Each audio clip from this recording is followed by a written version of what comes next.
Tēnā koutou katoa, nau mai haere mai ki tēnei hui o Komiti Rātonga Rongotupu me Te Rautaki, the Policy, Finance and Strategy Committee for today. Where are we? The 8th of May. Just welcoming our members. We've got Councillor Morgan joining us online from somewhere in the world. Welcome, Karen. And so I'm just going to go through some housekeeping for members who are joining via Zoom. Please keep your video on. And if you have any questions or wish to speak during the debate, please let me know. It says verbally here. I think if you put up your hand on Zoom, we'll be able to see that there. And also welcoming any public who are watching on Council's Facebook page. And I'll ask all staff who are Zooming into the meeting to please keep their video and microphones off until they are speaking to an item or answering questions. Our emergency procedures have been up on the screen there for the past couple of minutes. Just to remind everybody that in the case of emergency, please follow our very well-trained staff here who will help us exit the building safely. And I'll ask for our karakia timatanga, our opening formalities to be brought up on the screen.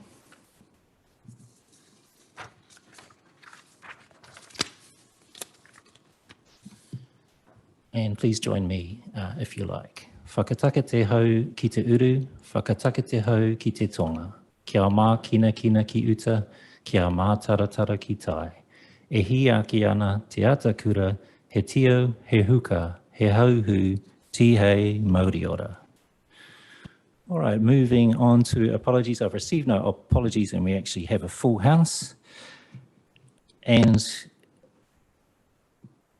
that takes us into public comment. And we have 2 speakers registered to speak. In the first instance, I'd like to welcome Amelia Gary, the Regional Conservation Manager for the Royal Forest and Bird Protection Society of New Zealand, who is speaking to item 5, cat management. Welcome, Amelia. Please come up to the table and turn your microphone on. It's the button on the right there, and you have 3 minutes to speak and hopefully some time for questions from our members too. Welcome. Thank you. Thanks for having me. I spoke to this committee back in 2020, and since then I've participated in pretty much every animal bylaw review in the country, either myself directly or through my colleagues. So I've accrued quite a bit of experience on exactly this topic of cat regulation since I last sat here. So I've got 2 main points to make.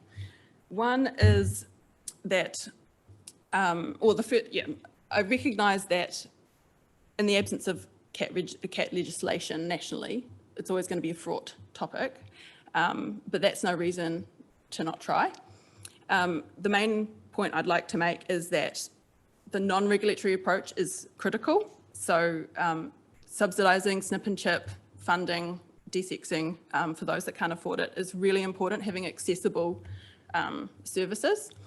As well as the education that comes with it, so promoting the need for responsible cat management, cat ownership, sorry.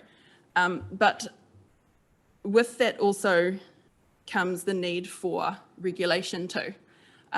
You can't have one without the other, and the main point I'd make about that is having the full suite of cat regulation in an animal bylaw is really important if you're trying to.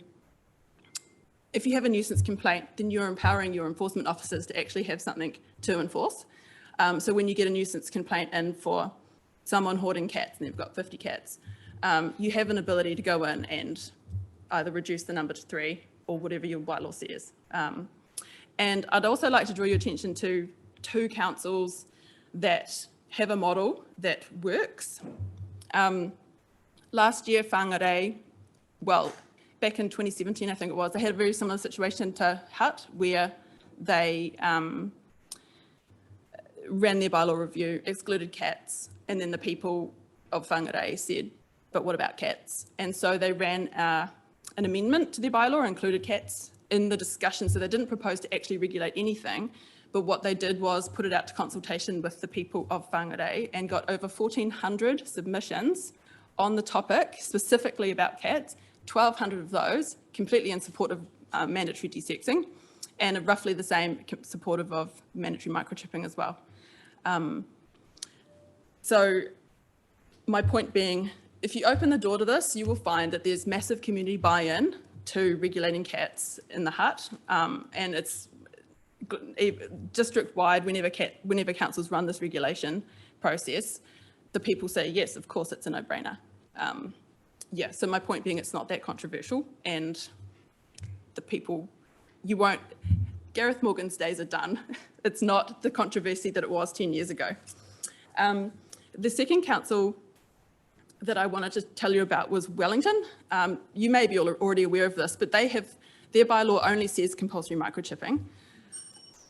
Oh, is that 3 minutes? So I'll just quickly wrap up and say they partnered with a shelter, so you don't have to build cat prisons to house these cats that supposedly need housing. You can partner with others that can help to enforce this bylaw. It doesn't have to be this massive unachievable thing that council was trying to achieve. That was mostly what I wanted to say. Thank you, Amelia. And we will take time for a couple of quick questions if anyone has any. Councillor Brown and Councillor Edwards. Thank you. In the non-regulatory space, do you think that there's been enough done in Lower Hutt, like supporting with microchipping and desexing? That's the first step, isn't it? Yeah. Well, I know people that work for in those animal welfare groups, like, I don't know, not Kittenin specifically, but yeah, I know people up near Belmont that do that shelter stuff. And it seems that the flow is never going to end without someone doing something to try and stop the flow. And at the end of the day, desexing is what's going to get that over the line. So you could argue it's never enough. Yeah. So it really is a balance. If we bring in the regulatory, it's balancing it with the incentive as well, and that may be something we need to look at boosting. Totally. And everyone says, oh, you can't enforce it, but it's not about making Hutt City into the cat police. It's about having the regulation there to fall back on, so when you receive a nuisance complaint, you have something to actually do something about the problem. And meanwhile, the education side of it hopefully channels people in the right direction to get subsidised desexing and microchipping, so that when cat trapping does occur, it's really clear what's an owned cat and what's an unowned cat. Councillor Edwards. Yep, thank you, Amelia. What's your sense of where things are nationally with some national legislation? We read in our report that there's a petition being considered by the Environment Committee, but that's a very initial stage of things. It doesn't seem to be a bill. Do you have any sense of whether a willingness on the part of central government to move on this, or will we be waiting for an ever and a day for them to do something? Yeah, so I'm very involved with that. I presented to the Environment Committee last year on it, and I've been talking to all the groups that have been talking to Parliament, trying to get this over the line. It was initiated via a petition, so that's a kind of sideways route into getting a bill. I don't entirely understand the mechanics of Parliament to know what that ultimately means. What I do know is that they're still waiting on their final presentation from Companion Animals New Zealand, and that's this Thursday. And once they've sort of heard all their submissions from all the parties that are involved, they're going to present a report to Parliament. And then it's for the Parliament to be like, yeah, great, let's run with it, or thanks, we might look at this when we have capacity. So that's why we're trying to keep up the pressure, the awareness that we do have a cat problem nationally, and local councils can't be left to pick up the pieces. We do need an act. So I don't think anyone could say how far away that is, but we're certainly keeping the door open and trying to get movement at central government level. Yeah, sorry, I don't even think Parliament could tell you that. So, yeah. Thank you, Amelia. Deputy Mayor Lewis, you've got a quick question as well. Yeah, it's right off the at the very top level, comparing ourselves to Australia, who've got a total ban on cats outside. Is that ever looked at here in New Zealand? That's not so. In Australia, it's state by state. So ACT has a cat ban on all cats must be inside, but that's just ACT. Not all states of Australia have a cat act at all. Most do, and they are very similar to what we're trying to get here: mandatory microchipping, compulsory desexing, trying to regulate the cat problem so that because they have a massive feral cat problem like we do. Yeah, I mean, they are definitely a country to look to for how to do it. And that's, I guess we'll cross that bridge when we get to it, but it'd be nice to, talk to the politicians and central government when we get that chance to get a good act across the line. Thank you very much, Amelia. Thanks for coming in. Thank you. Up next, we have Frank Vickers, who's representing the Eastbourne Community Board, also speaking to item 5, cat management. Is Belinda coming up with you as well, Frank? No? Kia ora. No. You know how it goes, Frank. 3 minutes, listen for the bell, and then hopefully we can have some questions for you after. Thank you. Tēnā koutou katoa. I'll be talking today about cat bylaws, specifically compulsory desexing, microchipping, and limiting cat numbers per household. The easiest way to do this is to go through the Appendix 3 on page 15, which talks about the process for making a bylaw.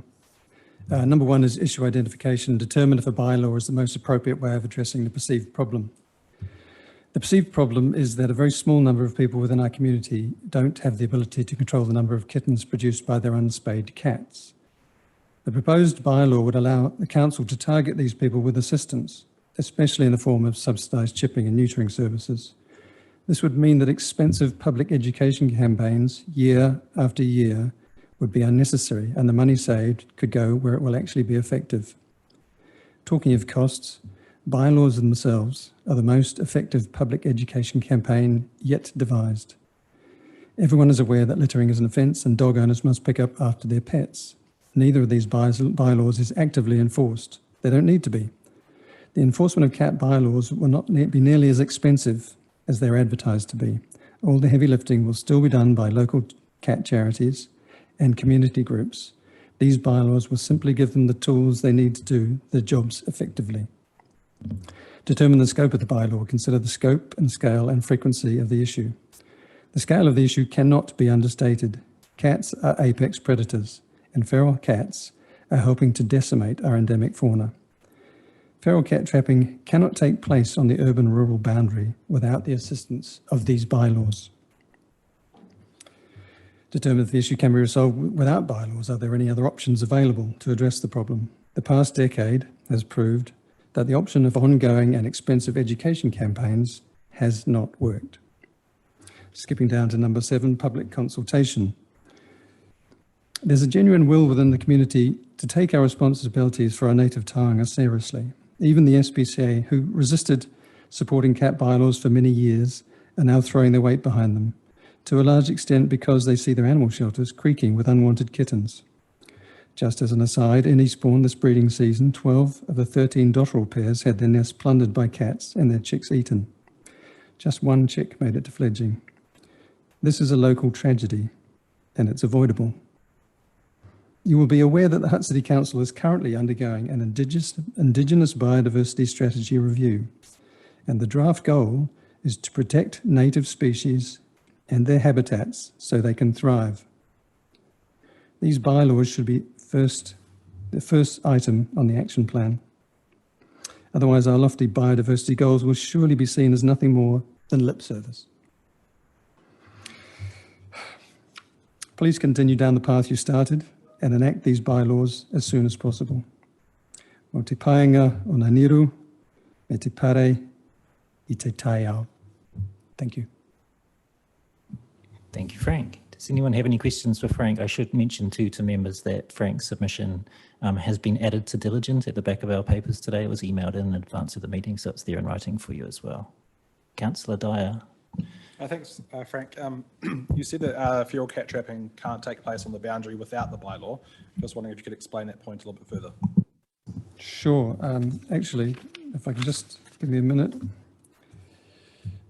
Yeah. Okay. So at a meeting here 3 years ago, 2020, in May, at the Policy Finance Strategy Committee meeting, there was a question from Councillor Mitchell at the time. And he said, currently, how do animal control officers determine whether stray cats are domestic cats or wild, and what happens to feral or stray cats when they are collected? And the answer came from Helen Oram. We don't collect feral or stray cats. We're not able to do that. It's not covered by the bylaw. So there we have it. If you can't attempt to trap a cat unless you can determine whether it's a domestic cat or a wild or feral cat. And the only way to do that is with a microchip. Any further questions?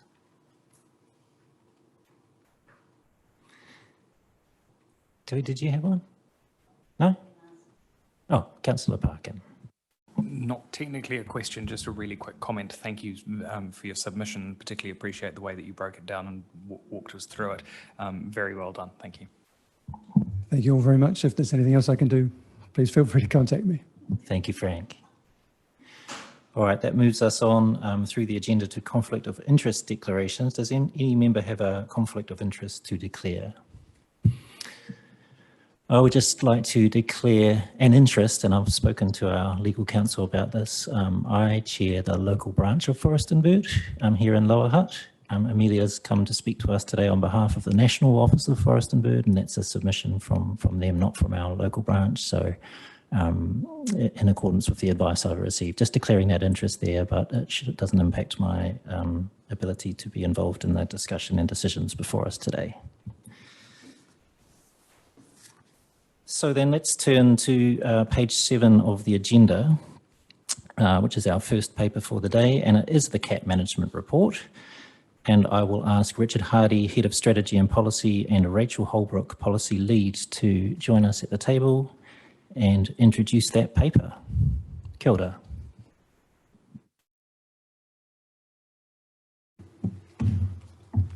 Tēnā koutou katoa, ko Rachel Holbrook, tako ingoa. Good afternoon, everybody.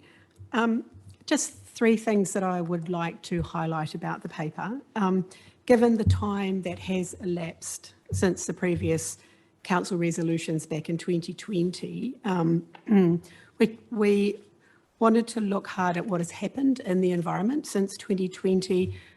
We also looked at what other councils have been doing in the intervening period, and I think has already been alluded to. There's been a big focus on funding the snip and chip type campaigns in some areas. A number of councils do have bylaws, and they definitely send a signal, but what we found was there's very light or limited enforcement of bylaws. Second thing to highlight was we assessed the policy objectives. We thought that they suggest that they are twofold. One is to protect local biodiversity, obviously, the other being to limit any negative impact of cats on the community. Thirdly, what we considered was, given those objectives, there are a range of tools for responding to those policy objectives. Those range from education, which has been alluded to, financial support for things like snip and chip type campaigns, all the way through to more formal processes such as bylaws. Now, these tools are not mutually exclusive. They can all operate together, and each of them vary in terms of criteria such as cost, how quickly they could be implemented, their possible pathways for implementation, and also their likelihood of success. So in the paper before you, what we have suggested is the consideration of what we would describe as a staged approach.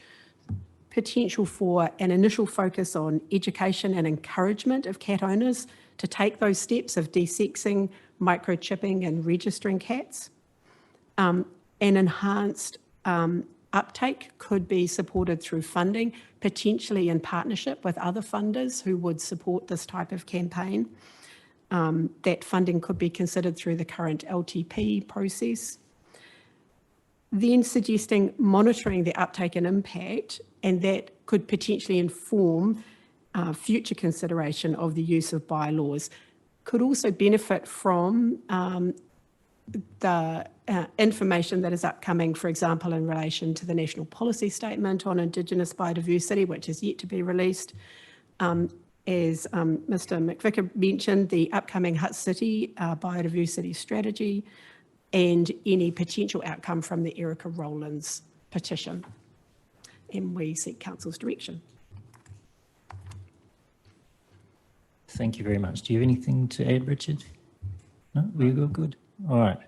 We'll move into questions then. Does anyone have questions of officers? Councillor Edwards. Thanks for the report. Could I'm quite surprised to hear that it would cost $100,000 to get a bylaw like this together and through, particularly when there are, was it 26 other councils that have sort of, you could say, paved the way, and maybe indeed have a template that we could use. Could you give us a bit of a rundown of why it's going to cost $100,000?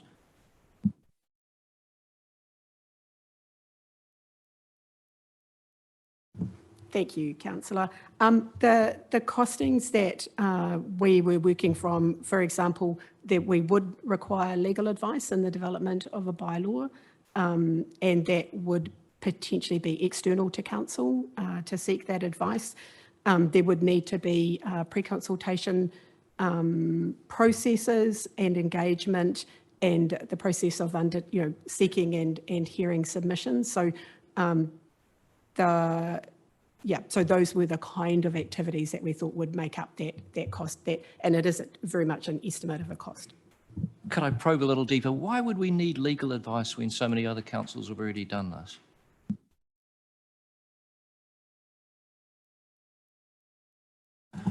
I might come over here to this fair one so I'm not reaching over. Thank you for the question, Councillor. It's good practice on any bylaw to have external legal advice. What works for, you're absolutely right about the idea that there are templates and models that we can follow, but we still need to make sure that within the Hutt City Council context, we would be managing things appropriately, and that's where the legal advice is important.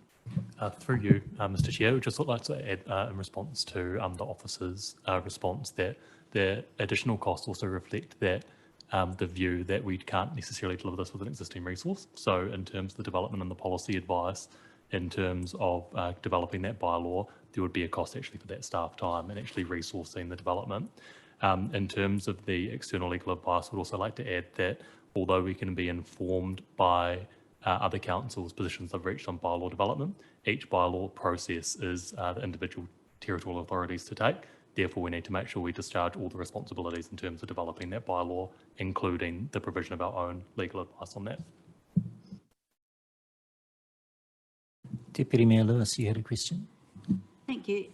Thanks for the report. It's just going back over some of the figures you've looked at in bullet point 24, and you've researched other councils that have done work. I'd like to know if you found out how long their campaigns have been going for and how effective they had been. Did you have those sort of figures? Thanks for your question, Councillor. I don't have those figures at my fingertips, but I can get them for you. Thank you. And the other one was 25, the private benefactor subsidising successful snip and chip, and you've quoted numbers there, resulted in 1,031 animals being microchipped. Animals, is that at dogs and cats or just cats? And would, if it went through Hutt City Council or through somewhere here, what would the total of all of that be? Again, I'd need to come back to you on the details of those. Okay, Councillor Parkin and then Councillor Brown. Kia ora, thank you for the report. Sorry, I've lost my note. The education budget that you mentioned previously, how much would we be looking at in terms of with the staggered approach? How much would you be looking at in terms of the education?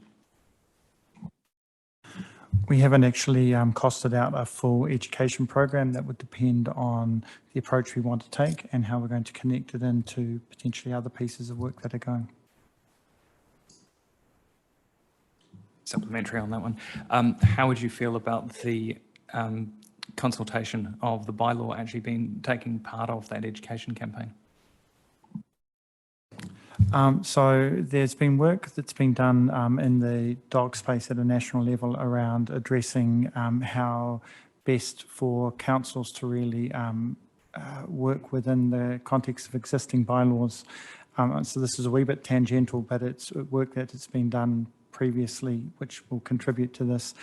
What was determined there are that education isn't just about educating the public, it's also about educating council officers who are enforcement officers. There is, and then also working both with children and with adults around different aspects of how a program would run. Through the dog space, it was determined that to make bylaws effective, you don't use the bylaw just as an education program, although I take the speaker's point about bylaws naturally raising awareness.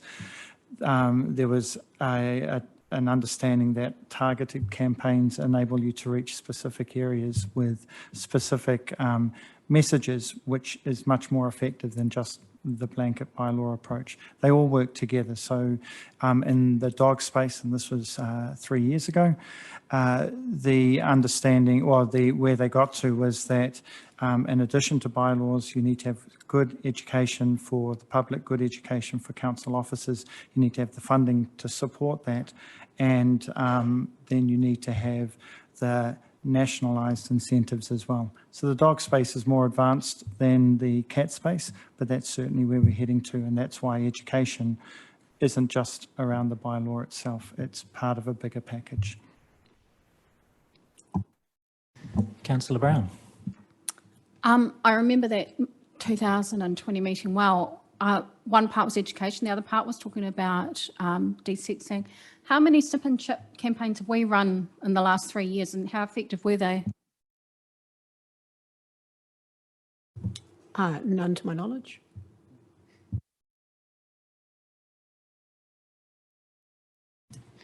Mayor Barry. Thank you. Just I suppose a question, or to delve a bit deeper into the sort of, limited enforcement of these bylaws by other councils. And I think a member of the public, or maybe both members, mentioned, there are a number of bylaws where we would have very little actual enforcement on the ground, and dog poo is an example of that. But there is an understanding, and it does build an expectation, and I think there's a self, regulation of each other when those issues arise. So, I mean, do you have any further comment on that as obviously a benefit? Because if we had that view around enforcement on all of our bylaws, then we should probably ditch half of them in reality. The only comment I would make is obviously a number of other councils have bylaws quite possibly for the same reason, that it does demonstrate an intent in the community, putting to one side whether in fact they are technically enforced to the letter. I think too, we take that in the context of what one of the speakers said around the Indigenous biodiversity strategy. An action plan will outline a series of different approaches, and a bylaw, as we've noted, does raise that awareness. But you're quite right, there are a number of bylaws that sit on council's books that are simply not enforced, and regularly people will ask councils to enforce that, but it's very difficult to do. Councillor Dyer. Thank you, Chair. Back to the financials on paragraph 16. We've touched on the 100K to implement the bylaw, but it also talks about 100,000 per year to actually implement it per annum. Is there any education or desexing snip and chip incentives built into that 100K, or is that purely cat police or cat, what is the 100K a year getting us? That was our estimate of a limited campaign, but then largely around having officers, one full-time officer to be able to work with the community on enforcing the cat bylaw, to go and be able to take them back to shelters or wherever they are being housed, and then the processing and support costs there. Just to follow on, so if we were to partner with organisations we already have that are doing this great work, that potentially could be a lot less. Absolutely, and we've seen in a number of cases we're partnering with people who are, or organisations that are already working in the area, and I'm thinking of the success of the homelessness strategy, for example, where we're working with our partners. We can actually get really strong outcomes that hit to the heart of what the issue is that we're trying to resolve there. Councillor Edwards. Yeah, just in that point, and I hope I was listening carefully enough to you then, Richard, and I'm looking at paragraph 18 that suggests one of the options that we could pursue. Would there be any interest from community groups, SPCA and others, in being an authorised agent to enforce a bylaw if we had a bylaw? Does any other city use other, community groups or other authorised people to do enforcement of a bylaw like that? Thank you, Councillor. We haven't explored that in detail, so I would have to get some more information for you on that, but it certainly makes sense, and it would be part of a wider strategy for managing Indigenous biodiversity across the board. Are there any other further questions? I have a few, but any other councillors have questions? Councillor Morgan, do you have any questions? No? Okay, I might just move on with a few questions of my own. On page 15, there's a process of how bylaws are made, which ends by stating that bylaws are reviewed at the 5 and 10 year mark. And it's been almost 5 years already since this topic was raised. Cat management was raised as part of the last review of our control of animal bylaw, which is dated 13th of December 2018. Is this bylaw due for review this year anyway?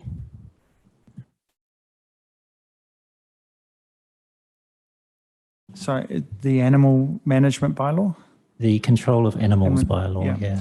So yes, in theory, we're supposed to do that, but I draw your attention to the overall work program. So we're currently working through, in the strategy and policy area, working through our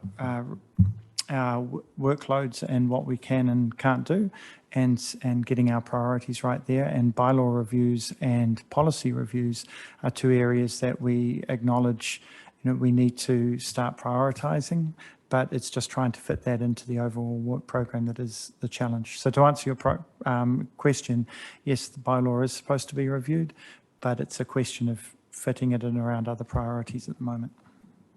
And my next question was about that work program, and apologies because it kind of crosses over into the other report before us today, which is that there's a table of bylaw work on page 79 of the report, which affords different priorities to different bylaws. And CATS is one of them that has a medium priority. Half of them have a medium priority and the other half have a low priority. So I guess my question is, what, if any, of that bylaw work is able to proceed in the next year at least? At the moment, very little of it, because our priorities are around the LTP requirements and what we need to be delivering for that. What we will talk about with the upcoming paper around our work program is the idea of building a 3-year view, which will enable us to better plan and prioritise those pieces of work that need to be reviewed on a regular basis. Thank you. And then my final question was, I mean, as you've mentioned, there are other priorities. So there's a suggestion that if we were to proceed with this bylaw, particularly in the next year, we would have to reprioritise other policy work. Is there anything that sticks out that might be a sitter for reprioritising if we had to go down that route?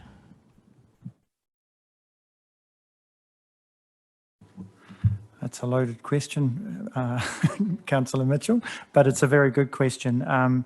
We've had an initial look at our work program, and one of the things that we are trying to do is improve our systems and processes, and this requires an overall review of everything that we're doing in that space and how we're doing it. We could potentially step back from that, but that would mean then the risk of not being able to lift the quality of our overall policy and bylaw work. So we see that as a very important next step for the work program, but potentially that's an area. But the long-term plan work is going to take up a huge amount of resource for us over the next 8 to 12 months. Okay, do any councillors have any final questions? Councillor Lewis. Thank you. There's been talk about the Indigenous biodiversity strategy, and I think I heard working this CAT bylaw into that, or working it alongside it. If we're valuing our biodiversity and cats are something that are decimating it, wouldn't they go together, is what I'm trying to suggest. Yes, as we've suggested in the paper, the biodiversity strategy is a great opportunity to put cat management alongside other forms of pest management, and to be able to set some clear actions and tasks through which we can deliver, whether it be a bylaw or a combination of programs or a staged approach. It will help provide the targets and the context around which we would be managing Indigenous issues against Indigenous biodiversity at a citywide level. Councillor Edwards. A really quick one, because I'm not sure where we're going to go with this debate. But again, returning to paragraph 18 and thinking of these dotterels that keep getting killed by cats, and apparently nothing isn't within our power to do anything. Would it be expensive, difficult, all these other things that seem to be in the way of us at the moment to make an immediate change to our animal control bylaw to say that we have the power to seize any domestic animal found at large not within the property's boundary and impound it? Do we have to get legal advice to do that? Do we have to go through all sorts of drama? So the process for amending a bylaw is the same as for creating a bylaw. You still have to go out and do consultation. You still need to seek legal advice, and it does take time to do that. So we would need to factor that into our current work program. We mentioned earlier, the opportunities to partner with other organisations that are currently working in the dotterel space. And that's again being explored through the Indigenous biodiversity strategy. But they're not allowed to seize either. They're not allowed to trap and seize animals.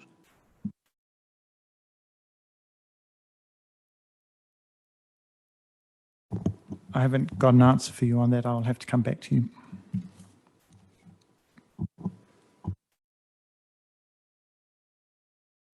Okay, if that brings us to the end of questions, which I feel it does, then I'm going to move on to the recommendations. I'm just going to give Catherine a quick minute. Catherine, I emailed you a few extra things to bring up on the screen if possible. We'll just take a 2-minute recess to bring these up on the screen.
All right, kia ora, everybody.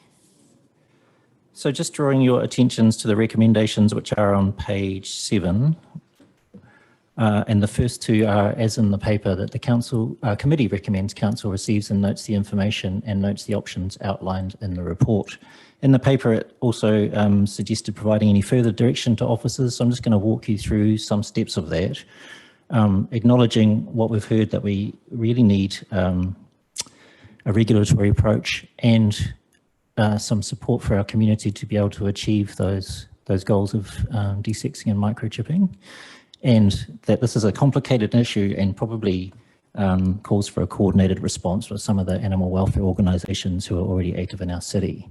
So I'll read you through the three further directions provided to officers. The first one is that the committee requests officers to coordinate a discussion with animal welfare organisations active in Lower Hutt to determine together how an education and funding response toward desexing and microchipping of cats can best be coordinated and delivered to ensure maximum impact and return on investment. That's just acknowledging that there's a lot of that stuff already going on. The second one, that officers then develop a budget proposal for the 2024-2034 long-term plan for an appropriate level of funding towards associated activities. And finally, that officers also prepare a budget proposal for the upcoming annual plan or 2024-2034 long-term plan for the extra resourcing required to develop and progress an amendment to the control of animal bylaw. So I'm happy to move that motion. Is anyone willing to second that? Thank you, Councillor Edwards. Just to speak briefly to that, and, you know, we could speak briefly because we discussed it in so much detail actually 3 years ago and decided then that the bylaw approach was what we wanted to take. And I have to confess, I find it a bit kind of frustrating that if the central government had required us to do this by passing a national cat management law, then if our elected members of parliament wanted us to have a bylaw, then we'd have one by now. And so I find it a bit kind of frustrating that when our own elected members decided that's what we wanted, we haven't been able to progress it so far. And that's with the support of our community too. We know from already having surveyed them that they support these basic measures of cat management. There's been a lot of talk about biodiversity and the impact of biodiversity, and really sad to hear that the education approach we took out in Eastbourne, I think it worked in the first year, but things have gone back to how they were with the impact on the dotterels out there. And that's just a small part of it that we know about. And we also need to acknowledge the problem of unwanted cats, which is, I think, the biggest part of the problem. And we heard again back in 2020, we had all those animal welfare organisations coming in and tell us that this problem is costing our residents hundreds of thousands of dollars to manage every year, which they're having to fundraise directly from our community, a huge amount of work and effort going in to deal with a problem that we can try and reduce by taking some action. So, yeah, I'm going to leave it there and open this for debate. Is there anyone else who would like to speak for or against the motion? Councillor Edwards. Certainly speaking for the motion, and I won't go over the same things that you've already said, Mr. Chairman, but I share your frustration over this. I do feel we've been dithering somewhat on it, although I absolutely accept that our officers have got a massive workload on, and it's just hard to fit everything in. But yeah, I think for too long our native fauna is just taking a back seat while we get on with other things. So I'd really like to see us make some progress on this. I was really struck by the words of Amelia for Forest and Bird, that we do not have to become, Hutt City does not have to become the cat police, but we need the regulations to fall back on, you know, in the case of, you know, some really gnarly situations, and I'm thinking of the dotterels and recalcitrant owners and these feral cats on the rural-urban fringe. We've got to have some powers to deal with it, and I'd really like to see us work with those community organisations that are also really worried about this problem and may be willing, if it's legally feasible, to do some of this enforcement. So yeah, I think this is the best way forward. Thanks. Councillor Brown, then Councillor Dyer. Thank you. I'm supporting the motion. Number 3 is a little bit ambiguous though. It's not tight enough for me on what it actually says. But what I would add that, yeah, thank you, Amelia, really impacted my thinking around that we don't need to be the police, but we need to be really practical, and this needs to progress because we've been talking about it for years now, be very practical on what the issue is. And you've mentioned it, Councillor Mitchell, that it's unwanted cats. So it's about having a bylaw and having enough incentive or support to implement that. We've had no desexing campaigns in the Hutt for the last 3 years, so we don't know whether it would work or not. But I do know, being Councillor Wainuiomata, that there are many people struggling, and SPCA have told me directly that the animals are the ones that lose out when people are in times of hardship and when they're really struggling. So there really needs to be a balance of how we're going to support people, because we've got to stop the cats having kittens. That's the bottom line. That's the outcome of this bylaw. So supporting it, but it's a bylaw plus what's that's the stick, what's the carrot, what's the incentive. Thank you, Councillor Brown, and happy to take any amendments if you'd like to propose an amendment. Have a think about it. Councillor Dyer. Similar thoughts to Councillor Brown with recommendation 3, but before I get into debate, I would propose an amendment to number 5. The recommendation of number 5 talks about amending the current control of animal bylaw. Reading the report under the heading amending the control of animal bylaw really only talks about removing that little underlined bit about domestic cats. It doesn't get into desexing or microchipping, which I think is the intent of your recommendation. So I would propose that number 5 explicitly says desexing and microchipping. I agree we should amend the bylaw and it should be as part of the animal control bylaw, but I think we need to explicitly say desexing and microchipping, because the amendment in here currently with the underlined bit would mean that your cat can't leave your property, and if it does leave your property, council will seize your cat, which is not what I think our intent is.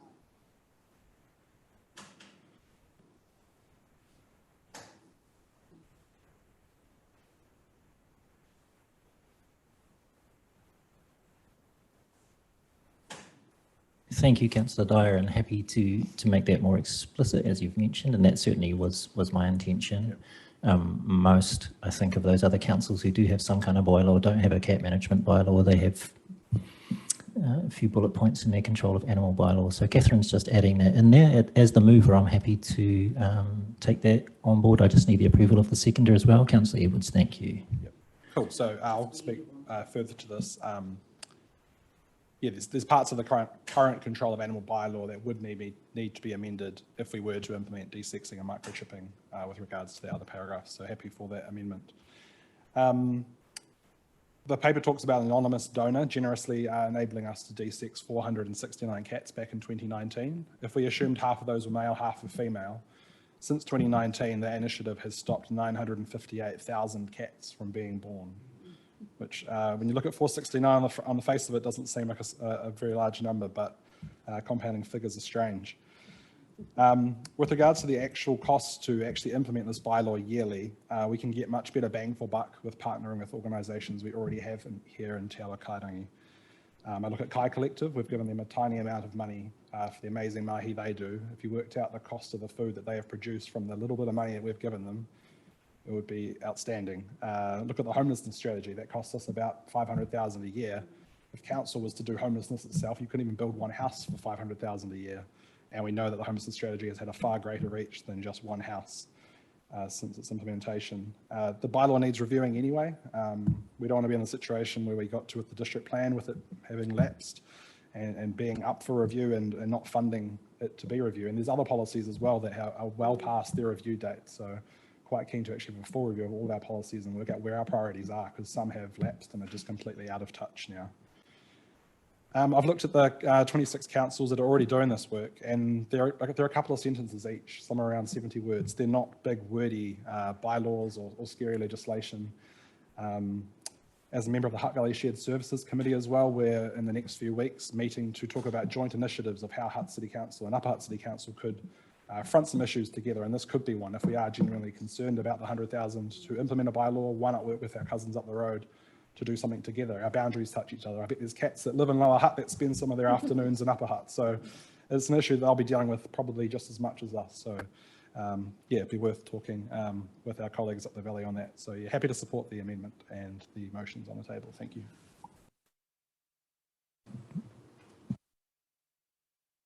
Thank you. I'm only going to be brief. I do support it, but I could talk to number 3 on your recommendation.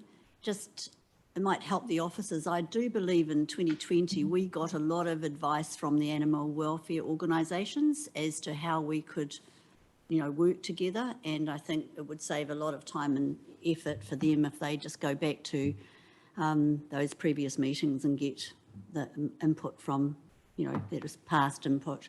So very supportive, and I do like your changes. So yeah, I'll be supporting the policy. Mayor Barry. Thank you, Mr. Chair. Happy to support the recommendations on the table before us. I just wanted to make a couple of comments. The first being acknowledging the delay in time between 2020 or even prior to that, the previous council, which had made some recommendations around exploring this further. I would acknowledge that in 2020, of course, we were dealing with a global pandemic and what that meant on our resources at the time and our focus, and particularly around developing an annual plan and then having to, in a matter of weeks, redevelop a completely different annual plan. So I don't make any apologies around prioritisation at that time, but acknowledge that the time has come for us to tackle this issue and to make a decision on moving forward or not. And quite clearly, there is a desire to move forward, which in principle I do support. I just wanted to touch on that not only for our native fauna, got that right? Mm-hmm. Yes, fauna. Always get the two mixed up, flora, fauna. No, both maybe. That it is incredibly important that we do take this issue seriously, and also from an animal welfare perspective for cats that are born. I think Councillor Dyer, outlined some really good numbers there around the reality when we don't have compulsory desexing and the likes, and the cats that are born into situations where they don't have the best of lives, quite frankly. So I think that that is important as well. And I just wanted to make the final comment that I think it would be helpful, Mr. Chair, on number 3, because I see that one particularly around how do we get all the community groups together to best implement some budgets, whether that be non-regulatory or ultimately regulatory as well. How do we ultimately work together best to help solve this issue? And I think it's a good recommendation. And I think that if yourself as chair would like to help coordinate and bringing those people together for officers then to do the work, I think that would be quite helpful if you were happy to do that. And I also think that Councillor Dyer's amendment was really good on that final motion, number 5 as well, just for clarity there for everyone on this, because it has been highly politicised and maybe had games played with it around councils looking into this issue in the past. So I think that just makes it very clear what we are focusing in on here around desexing and microchipping. Councillor Stallinger. Thank you, Chair. I've been fairly quiet on this one because I wasn't on the council when the previous work was done, so I feel like I'm a little bit on the back foot, but I've listened well to the commentary from the public and our councillors here. So I will be supporting the recommendation. I see there is a real problem and something has to be done. And I think getting this on the table and progressing alongside the consultation and public engagement will be a great way to start taking some action. So thank you. Okay, and just in closing comments for myself, just got a brief comment there from Councillor Morgan, also in support on the chat. Just a few brief comments from myself, and then thank you for everybody for your comments just now. I think although our wish for a bylaw hasn't progressed much in the past few years, I think our thinking really has in our collective understanding of the issue here. So there's been a lot of points, really good points raised and reiterated here today. So Yeah, with that, I have moved the motion and had a seconder, so I'll put the motion. All those in favour say aye. Aye. All those against say no. I declare that motion carried. Thank you.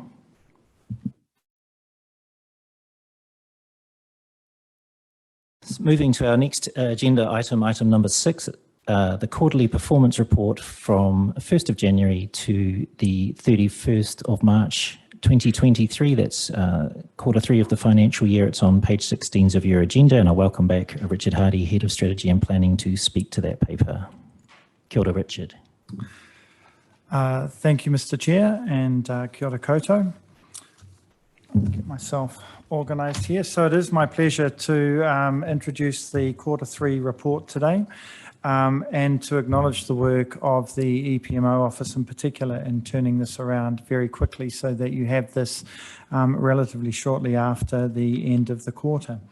Quarterly reporting, as you know, is a tool to drive performance, conversations at both the senior management and at the governance level. It's also really an important accountability tool for us, both to our elected members and to our residents and ratepayers. You'll have had a chance to look through all the metrics and the responses that are there. I just wanted to note a few points. Because of compressed timeframes, the data for 4 of our KPIs have not been received. We're working to get those, and when we can, we'll update the report for you. For our non-financial KPIs, we have taken an additional step to improve the reporting for you by adding in a year-to-date target and actual for those non-financial performance KPIs. This gives you a more complete picture of how we're progressing both within the quarter but also year-to-date, which I think is going to be helpful. One area that we have had to remove this time from the quarterly report is the community wellbeing section. That's because a number of our data sources come from central government agencies to provide that information.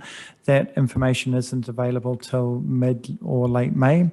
What we're proposing is that when that information comes in, we will update the quarterly report and bring it back to your 7 July meeting, and then we'll be able to update the published version so that all that is together. And then finally, we've added in a new space, just to let you know, we've added a new space into the Hutt City Council website for publishing these reports. We feel that the quality of the reports and the information that's contained in them is very useful, and so having it up on the council website is going to be very useful. So officers are available to speak to the specific measures, and I'll call on them as required, but just drawing your attention to the highlights on page 4 and 5 and some of the challenges on page 6. So unless there's anything else, I'm happy to hand over for questions. Thank you, Richard. And there are a bunch of different officers in the room I see who might be able to answer particular questions. Do councillors have any questions arising from the report? Mayor Barry? Just wondering if officers could run me through in a bit more detail from what's in here, though I think it's good around a response to the resource consent challenges and obviously helping turn that around in particular. Is there someone who could speak to that a bit more? We've got Alison on Zoom. Kia ora, Alison. Kia ora. We've actually obviously been putting particular focus on turning the sorry, you caught me on the hop here a little. Over the past 10 months, we put a lot of effort and resource into actually looking at procedures and systems and resourcing and building capacity in the resource management area. And we've found that we have managed to really streamline our processes and build our staff competence and confidence. And so we have, in that area, we have also been in and put a lot of effort into identifying where the blockages are and so forth, and going back and looking at some of at the backlogs that formed when there was such a big influx of consents. And so we now feel as if we're really on top of it, And from here on out, obviously, there's still a lot more work to do, but we feel as if we've actually made huge progress, and we just continue with the work we're doing. And I doubt it's very difficult to actually achieve 100% throughput for resource consents, because obviously the complexity of some of them means that it's a very high bar to achieve. However, we have achieved 100% in many of the weeks over the last few months, and we're certainly continuing to work towards that goal. So if you have any further questions on specifics, then I'm here to answer them. Thanks, Alison, and I just want to acknowledge the significant improvement in this area that has happened. And I was just wondering if you had any feedback from our developer community for how they're seeing their experience now with some of these changes that have been made in the process. Yes, we certainly have had very positive feedback from developers, particularly through the planning consultants and so forth, and they no longer see Hutt City Council as being a real a challenging organisation to deal with, and they're finding that we are obviously. Over a year ago, there were a lot of pressures with the volumes and so forth, but we've reinstated a lot of our customer service services, like the having someone at the front counter and so forth, and really worked on our customer responses. And so we're getting really positive feedback, and we're in constant contact with the major developers, and some of the major developers who I think over a year ago came and were very critical of the service are now actually acknowledging that it is we're actually a good council to deal with. Thanks, Alison. Councillor Brown, you had a question, I think. You did. Thank you for the quarterly report. There's a heap of really good information and great things are happening. Particularly in the emergency management area, there's a lot of work being done here, but also for our partners in the East Coast. There's a line there around the role of marae and Māori within emergency management, and there was a hui held. Be good to get some information back about that. Through you, Mr. Chair, my understanding is that there's a lot of work in terms of working with mana whenua marae across the region. So this is happening at a remo level. All councils are looking to build and work with mana whenua marae into community and emergency responses. That includes on understanding what community infrastructure and marae infrastructure is available to assist in emergency responses, and also factoring in marae and mana whenua into emergency management practices and training, so ensure that we're building the capability in those organisations as well. There's a lot of work underway, but it's still very early on, but we all recognise that there's a need to prioritise that capability uplift and make sure we're utilising and partnering with mana whenua in this response. Just to follow up to that, is it only mana whenua marae? Because we've got 7 and only 2 are mana whenua, and one of the main ones, Wainui Mata, which is cut off in an emergency, they're one of the main responding marae. So it's both. So it's around partnering with mana whenua, but it's also looking at marae across the rohi and making sure that we're utilising all of that infrastructure and working with all those marae. Councillor Edwards. Yeah, I add my congratulations to this report. There's lots of really useful information in it, and it's made really easy to understand, so thank you. I was quite excited on page 31 to see that the customer relationship management is very much on the radar of our digital upgrade, because for many ratepayers, apart from their rates bill that they get in the mail or email, maybe the other time they have anything to do with council is when they have something that they want to see fixed, and their experience there is really important. So my question is, given that moving forward on Three Waters with both the Labour and the national model, it looks like we're heading towards a Wellington Water sort of a scenario. Are we exploring with Wellington Water possible economies of or interlocking systems with their CRM and our CRM so that it's kind of seamless across our organisations? I'm just going to see if Bruce is in the room. He is.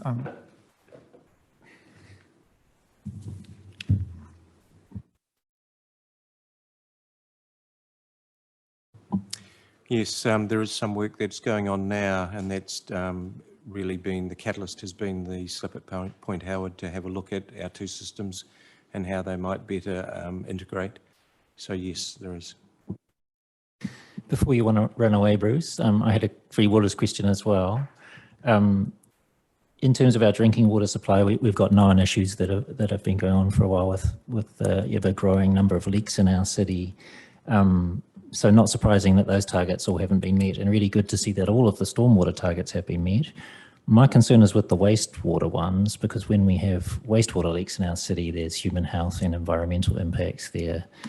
Are we confident that Wellington Water will sort that out for themselves, or do we need to send them a message about our priority in that regard? I don't think it's something that Wellington Water has total control over.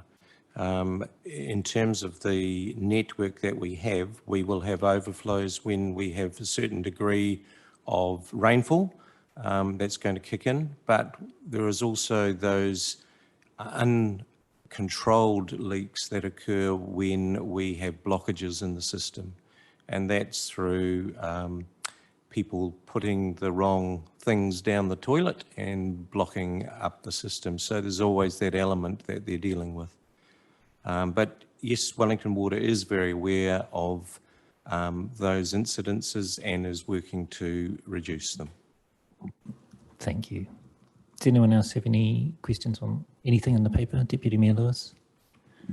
On page 36, can someone tell me why the sun was shining in Petone and not in Wainuiomata and Eastbourne for the swimming pools?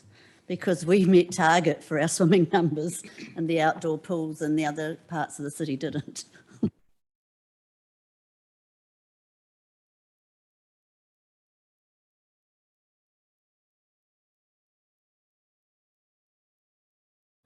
Through you, Mr. Chair, we're going to have to come back on that one. I just don't have anyone in the relevant area, but we can come back to you. Councillor Edwards. Thank you for one more quick one. I was quite interested to read, as well as swimming pools, the changes that we're seeing in our library area and the rise of people's interest in electronic loans, and unfortunately the fall in, unfortunately the fall in borrowing books. I'm wondering if our draft annual plan reflects that change in terms of our purchasing of electronic versus physical books. Through you, Mr. Chair, we can also come back on a further detailed response on that. From my understanding, those conversations are more likely to happen as part of the long-term plan. So in terms of, there's two related conversations. One is actually looking at our key performance indicators and making sure they measure the activity that's happening and the changes we've seen since COVID. And so we're measuring the right things, and therefore the investments that follow are also targeting the right areas. So that's likely to be part of the LTP and not this annual plan. Councillor Parkin. Through you, Chair, probably a similar response to this, Jared. Looking at the data collection and the variance with the libraries, so page 35 again, tighter community library seems to be the largest outlier. All the other numbers are trending up, but the variance on target is almost 50% of the total variance being tighter in terms of underrepresentation. Just wondering what's been done to lift those numbers over the term. Through you, Mr. Chair, again, we can come back on a further detailed answer from the officers in the area. I can speak more generally to the fact that we obviously have been seeing a increase across most of our facilities since COVID. So there's obviously been basically what we're describing as a COVID effect. Prior to COVID, though, would note that I think either none or all but one of the our hubs had never met their visitor targets. So it's always been an area that we've sort of struggled to meet those KPIs. And again, something that we need to right size and look at as part of the long-term plan and the KPI review process. But in terms of the specific question around data, can come back to you. Councillor Stellinger. I'd like to thank the officers for a good report. It was packed full of information, so it's, I don't think I've actually managed to quite absorb all of it yet. The one question I had relates to the KPIs, and there's about half of them on target or above and about half below. I wasn't able to get a feeling for whether that was a large proportion of those with timing differences and may resolve before the end of the year, or that was in effect a likely outcome for the year, which I guess I'd find a bit concerning.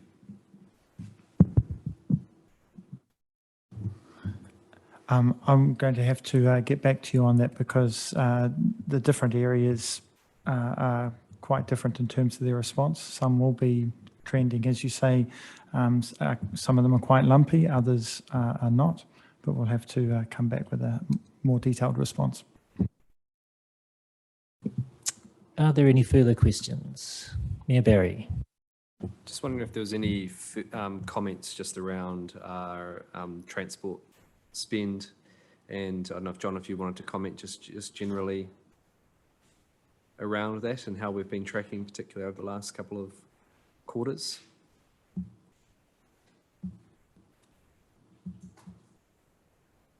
Mr. Chair, can I maybe just jump in with a broad overview Please. around the transport capital investment while John jumps up? If you have a look, I've got page 59 open.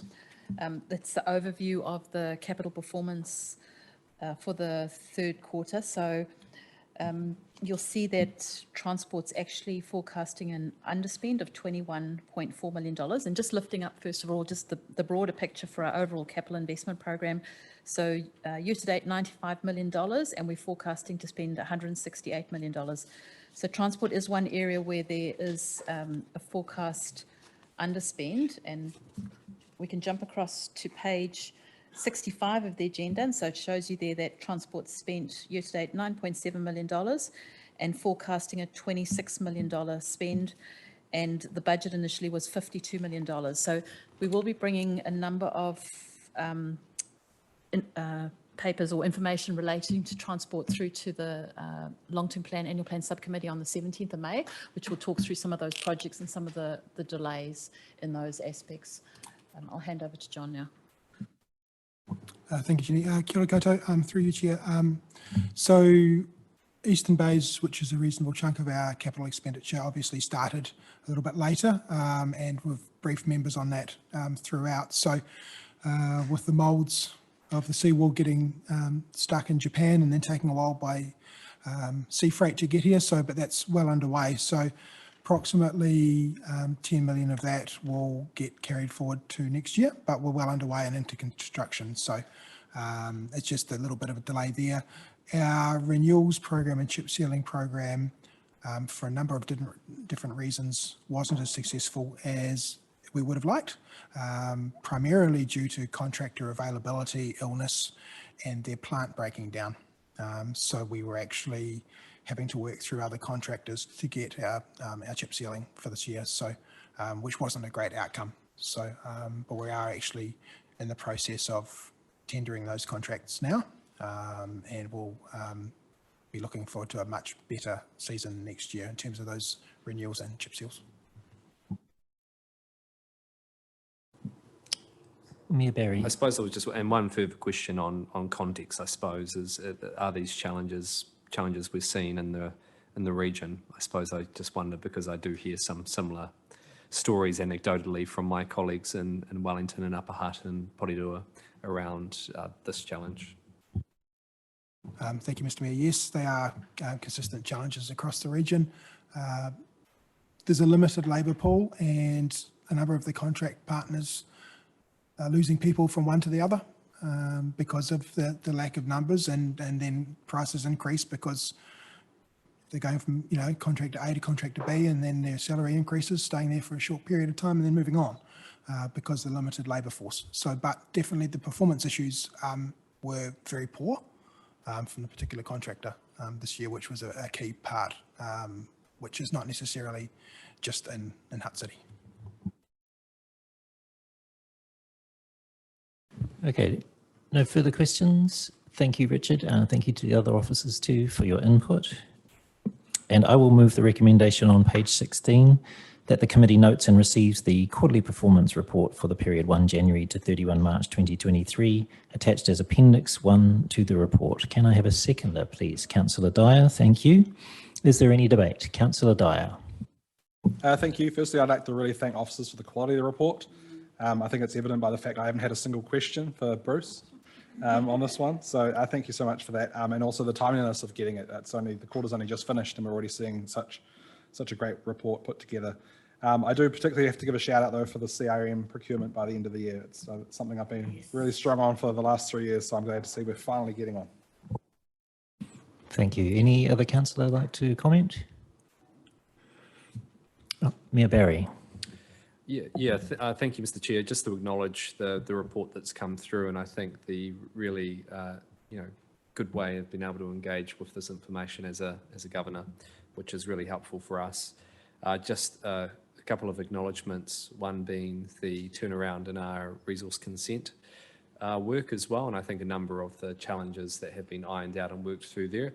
Acknowledging that, of course, we're in a very different market than where we were 12 to 18 months ago, which would have helped to ease some of those pressures.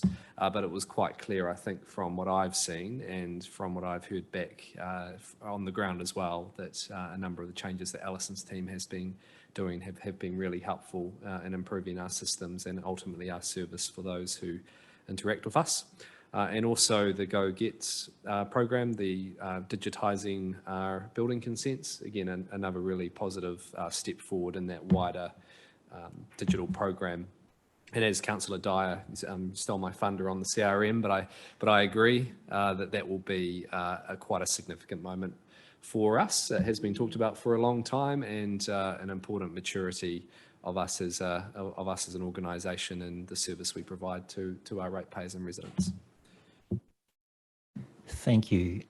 And just a closing comment from me, just to reiterate what's already been said. Always good to see lots of highlights in this reporting. Really good to see the investment in our systems and in our staff, and also to see the majority of our capital works are progressing well, including our works in the town centres of Wainoiamata and Nainai, and Riverlink moving closer to the start of construction there.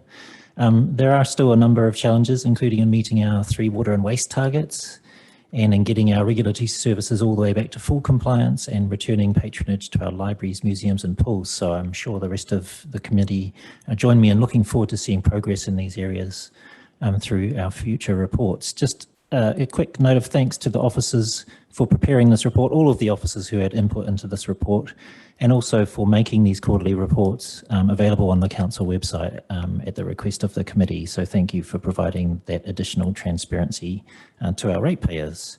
So I have a mover and a seconder. I will put the motion. All those in favour, please say aye. Aye. Any opposed, please say no. I declare the motion carried. And that moves us to our next paper, information items 7A, the Strategy and Policy Work Programme, which is on page 76 of your agendas. And I'll ask Richard Hardy, Head of Strategy and Policy, back to the table once more, and Rachel Holbrook as well, Policy Lead, between them to introduce the paper.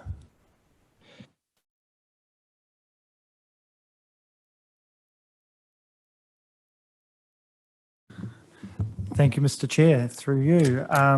So yes, you have the paper on the Strategy and Policy Work Programme. What we've tried to do is to provide you with a perspective of all the work that Strategy and Policy is currently undertaking and the things that are in the pipeline, as it were. For a bit of context, Strategy and Policy has 3 teams within it, a total of 8 people across the 3 teams. We have a research and evaluation arm, we have a policy and strategy area, and then corporate planning. Through the paper, you will see that we have, in addition to identifying all the different pieces of work, we've identified areas that we want to improve our systems and processes around so that we can really improve the way that we monitor the development and implementation of policy work, that we can have consistency across the way that policy and other documents are delivered, that we have consistent templates, and then most importantly, that we work towards developing a long-term view of policy so that we can account for those key strategic pieces, such as the discussion around cats from earlier on, alongside those one-off and unpredictable pieces of work that come into our table. So attachment 1 shows you the current work program. What you'll see is that the strategy and policy team works across the whole organisation to support a large number of projects, and that many of our priority projects have statutory deadlines or other timelines that are driving the need for those to be considered priority. What we have determined through doing this stock take and review of our policy work is that we are anticipating that we will have a resourcing gap. And again, that's why we have, for the short term through to the end of the year, we have prioritised our work program around LTP related projects and other statutory requirements. But then a key goal that I'd like to see us achieve is that we can come back to you regularly with the program and updates with a 3-year view so that we can actually take a much more strategic approach to things like bylaws, policy development, strategy development, but also other pieces of work like submission documents and things so that we can wrap it all in. Happy to take any questions. Thank you, Richard. It's really great to see this coordinated approach and will be even better when it spreads across the whole triennium. Does any members have any questions? Deputy Mayor Lewis. Hi, it's just one I haven't seen before. Geospatial strategy. Could you just give us an overview of that, please?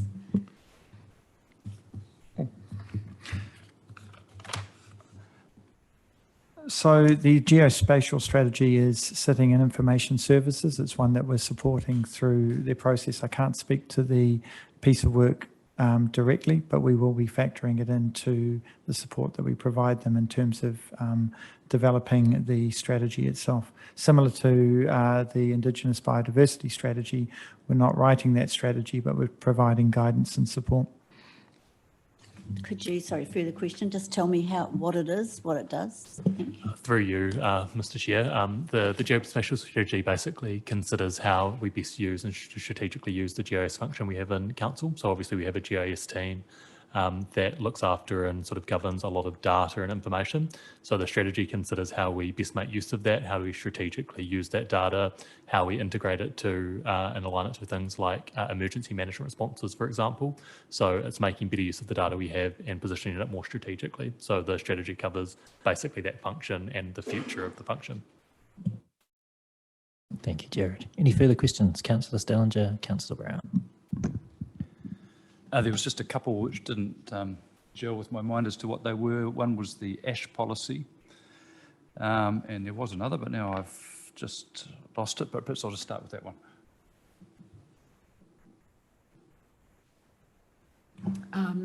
That is one that has come up through the Te Tira Māori team. That is the issue of the, in some cultural practices, the release of ash into waterways. Thank you. That's good. And the other one I wasn't sure on was the local approved products policy, please.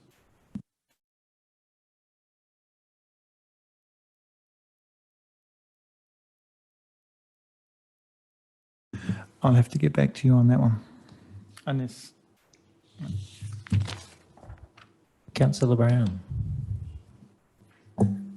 Thank you, and thank you for this report again. It's really great having it all laid out like this and seeing all the strategies. We've got a lot of strategies.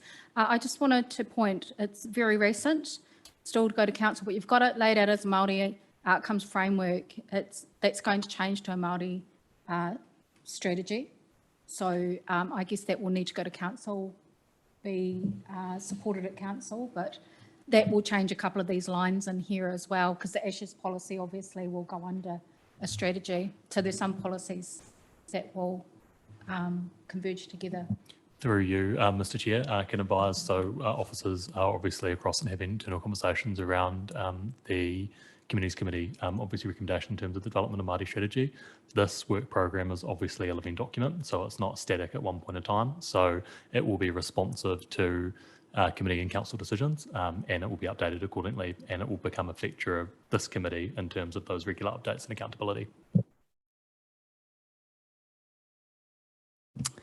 Thank you. And I just had one question, and I feel like we've talked about this enough today that I probably know the answer, but there are a few things on the second page that have no time frames. They're on the list but have no time frames.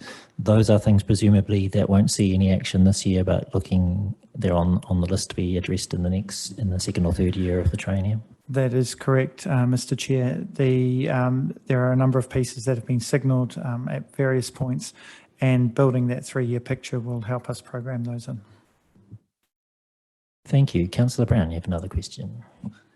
Apologies for that, for the next question, but so none of those that are past those dates are for the long-term plan?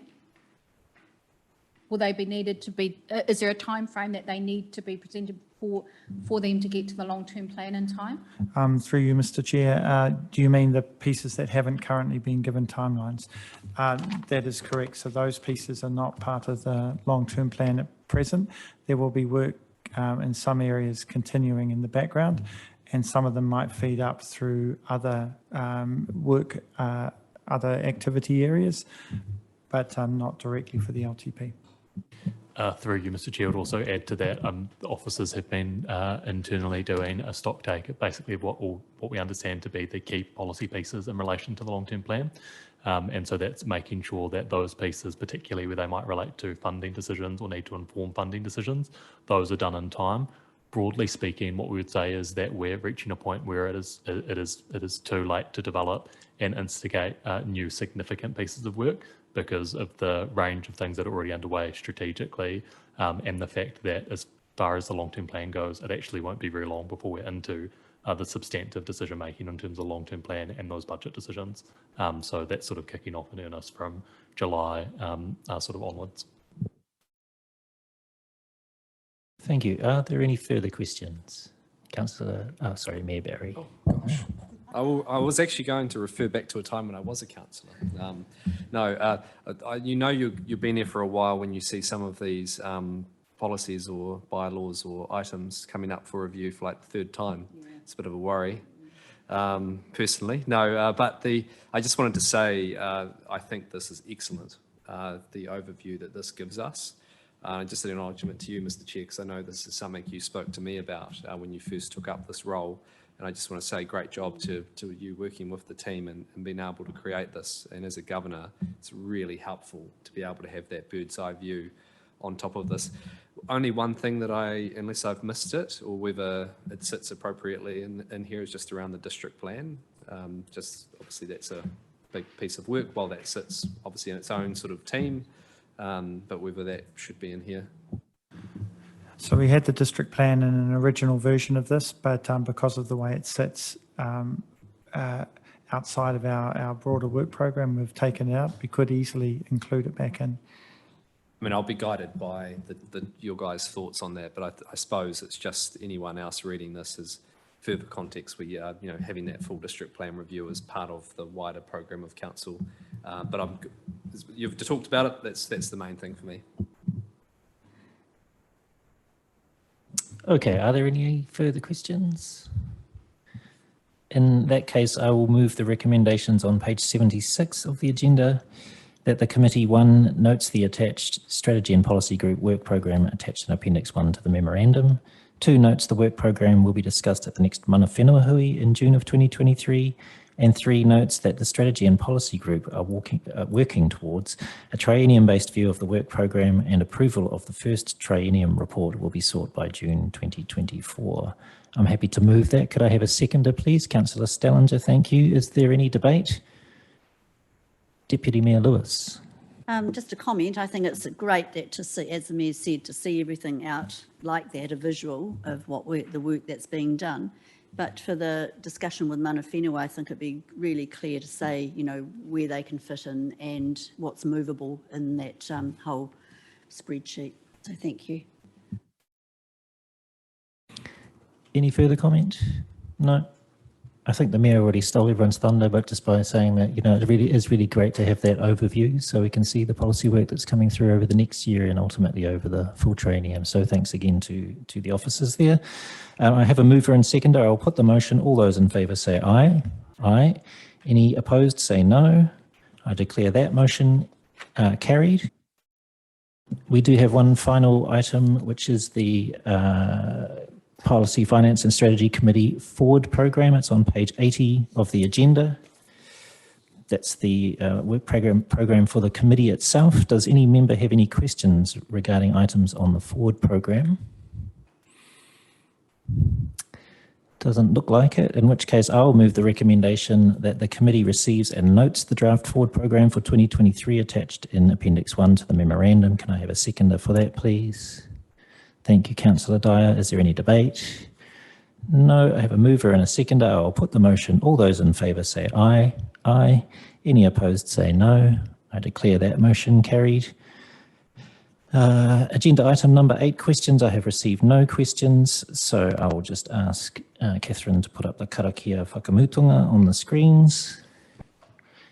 Our closing karakia, and please join me in reading it. Unuhia, unuhia, unuhia i te urutapu nui, kia wātia, kia mama, te ngākau, te tinana, te wairua i te aratakatū.